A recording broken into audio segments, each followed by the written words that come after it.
ओए मैं कला पढ़ा लिखा बंदा किथे जावा ओए। आपने सबसे पहले घबराना नहीं है सर, जैसा कि आपके इल्म में भी है कि मोहम्मद अली मिर्जा अंकल ने जो बात की है, पिछले दिनों मेरी जो वीडियो इन्होंने आउट ऑफ कॉन्टेक्स्ट काटी, वो तो मैं क्रिश्चियंस की फेवर में बात कर रहा था कि देखो इस्लाम में टॉलरेंस, कि तुम हमारे पैगंबर को नहीं मानते, फिर भी अल्लाह ताला ने इजाजत दी है कि क्रिश्चियन की औरतों के साथ निकाह हो सकता है। टॉपिक ये था, टॉपिक ये नहीं था कि ये गालियां दे रहे हैं हमारे पैगंबर को। और उसमें मैंने जुमला बोला कि क्रिश्चियंस हमारे पैगंबर को नाउज़ बिल्लाह दज्जाल समझते हैं। देखें, अगर एक शख्स क्रिश्चियन है तो वो मेरे नबी को दज्जाल समझ रहा है, लेकिन मुझे कुरान इजाजत दे रहा है कि मैं उसकी औरत के साथ शादी कर सकता हूं अगर वो किसी क्रिश्चियन की बेटी है। सूरतुल माइदा की आयत नंबर 5 में किस औरत के साथ जो मेरे नबी को दज्जाल समझती है। कहते हैं नहीं, मैंने बोला कहेंगे तो उनके साथ क्या होगी। सर ईसाइयों के यहाँ मोहम्मद सल्लल्लाहु अलैहि वसल्लम के बारे में ऐसा कीदा पाया जाता है। समझते तो हैं उनका कीदा, जाए मुनाजरे रखे हुए हैं इतने बड़े बड़े। मोहम्मद, ये सच्ची बात है कि ये बात मेरे लिए भी एक चौंकाने देने वाली बात है और मेरे लिए भी नई बात है। अब मौलवियों का बेचारों का इंटेलेक्चुअल लेवल छोटा। ओए मैं कला पढ़ा लिखा बंदा किथे जावा ओए। इन जाहिलों से मेरा वास्ता पड़ा हुआ है। जो मेरा ईसाइयत का ज़माना है, ना ये बात कभी हमने कही, ना हमने अपने प्रीस्ट से कभी ये बात सुनी, ओ कहानी ते भाई, ना ही हमने अपने जो मजहबी लिटरेचर है हमारा, ना ही हमने कभी उसमें बात पढ़ी। झूठ बोलो और बोलो, बोलते जाओ, असी लपेटते जाओगे तुम्हारी। मुझे नहीं पता कि मोहम्मद अली मिर्जा भाई ने ये बात क्यों की है। ईसाई कौम से माफ़ी मांगनी चाहिए, क्योंकि उन्होंने ईसाई कौम के ऊपर एक ऐसा इल्ज़ाम लगाया है कि जो ऐब उनके अंदर पाया नहीं जाता। तूने तो झूठ पे झूठ।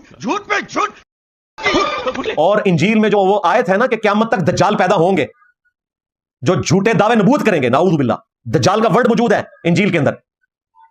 इनके जरा मुनाजरे उठा के देखें, वो टॉप ऑफ द लिस्ट रसूलुल्लाह का नाम लेते हैं। वो कहते हैं हमारे तो हज़रत ईसा पहले ही बता के गए थे। अब कई क्रिश्चियन जो है वो सामने आ गए कि नहीं, हम तो एंटी क्राइस्ट नहीं कहते रसूलुल्लाह को। ओ भाई, मैं उस दज्जाल कहानी की बात नहीं कर रहा हूं। दज्जाल से मुराद होता है धोखा देने वाला। ठीक है, जिस तरह बुखारी मुस्लिम में हदीस है, मेरी उम्मत में 3 झूठे दज्जाल आएंगे। हम मुसलमान कज़्ज़ाब को मुसलमान दज्जाल नहीं कहते, लेकिन नबी इस्लाम ने उसे दज्जाल कहा हुआ है, क्योंकि जो नबी ना हो और अपने आप को नबी क्लेम करे तो उसे दज्जाल कहा जाता है। दजल करने वाला, झूठ बोलने वाला।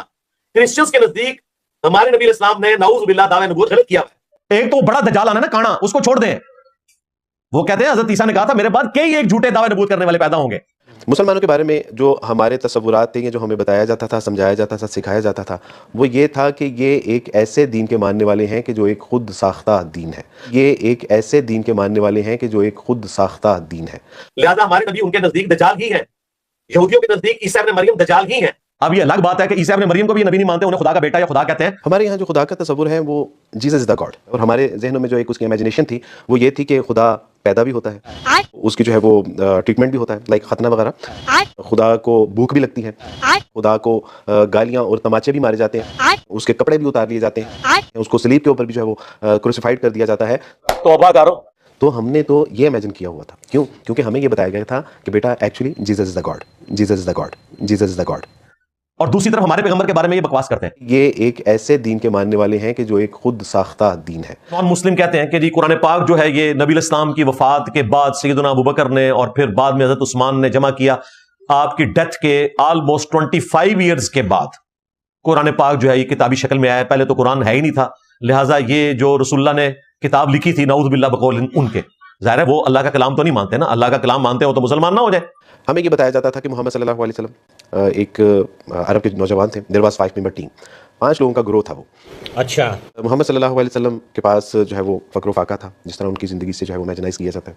ठीक है।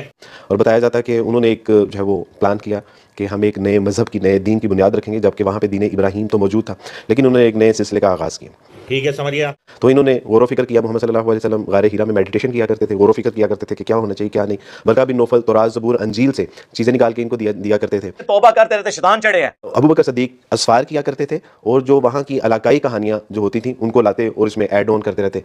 तो करते करते इन्होंने एक बुक कंपाइल की, उसका नाम इन्होंने रखा, उन्होंने कहा कि this is the divine guidance. अपनी अकल इस्तेमाल करें। अगर क्रिश्चियंस और ज्यूज इसको अल्लाह का कलाम मानते हो तो मुसलमान ना हो जाए। उसके बाद इन्होंने जो है वो दीगर ममालिक के ऊपर हमले करने शुरू कर दिए, और वहाँ से जो लूट मार का माल होता था उसको इन्होंने कहा कि दिस इज द माल गनीमत। ठीक है जी। इन्होंने जो है वो जोर और जबर के साथ लोगों को जो है वो इस्लाम कबूल करवाया, उनकी ममालिक और उनकी अमलाक के ऊपर जो है वो काबिज हुए और कहा कि जी जो है वो ये दीन इस्लाम है, और ये एक्सपोज हो चुके हैं। अब हमें बिल्कुल बचपन में ये चीज़ें हमारे जहनों में पेनिट्रेट की जाती थी, टेक्निकली हमें बताया जाता था, पढ़ाया जाता था, सिखाया जाता था। आज मासूम सी शक्लें बना के मौलवी मेरे बुक्स में कह रहे हैं कि जी क्रिश्चियन जो है वो हमारे नबी को मानते हैं। पाकिस्तान का कोई एक मसीही, कोई एक ईसाई ऐसा नहीं है जो रसूलुल्लाह को दज्जाल मानता हो या दज्जाल कहता हो। अब क्या कोई क्रिश्चियनिटी में क्या ये मेन स्ट्रीम व्यू है? क्या जनाब रसूलुल्लाह सल्लल्लाहु अलैहि वसल्लम के बारे में ये व्यू रखते हैं? जो मेरा ईसाइयत का ज़माना है, ना ये बात कभी हमने कही, ना हमने अपने प्रीस्ट से कभी ये बात सुनी। हमें बिल्कुल बचपन में ये चीज़ें हमारे जहनों में पेनिट्रेट की जाती थी, टेक्निकली हमें बताया जाता था, पढ़ाया जाता था, सिखाया जाता था। ना ये बात कभी हमने कही, ना हमने अपने प्रीस्ट से कभी ये बात सुनी। हमें बिल्कुल बचपन में ये चीज़ें हमारे जहनों में पेनिट्रेट की जाती थी, टेक्निकली हमें बताया जाता था, पढ़ाया जाता था, सिखाया जाता था।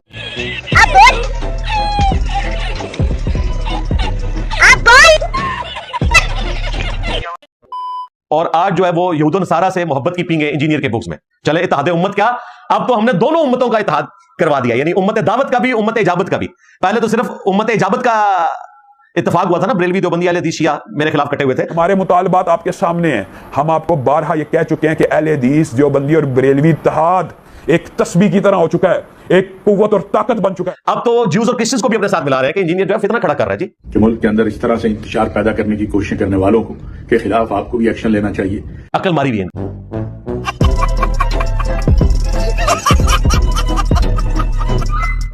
तो चूंकि हमने एक जनरल स्टोर खोला है, हम इंटेलेक्चुअल को भी समझाएंगे, एक आम आदमी को भी। यही वजह है, आप देखें दुनिया में कौन सा स्कॉलर है जिसे रेडीबान भी सुनता हो, जिसे डॉक्टर भी सुनता हो, इंजीनियर भी सुनता हो, मुसलमान भी सुनता हो, नॉन मुस्लिम भी सुनता हो, सबको कोई ना कोई बात मिल रही है। इसीलिए मैं हर लेवल पे उतर के उसके हिस्से की बात करता हूं, ताकि जिसका जो हिस्सा है उस तक पहुंचे और वो हक बात को कबूल करे इंशाअल्लाह ताला।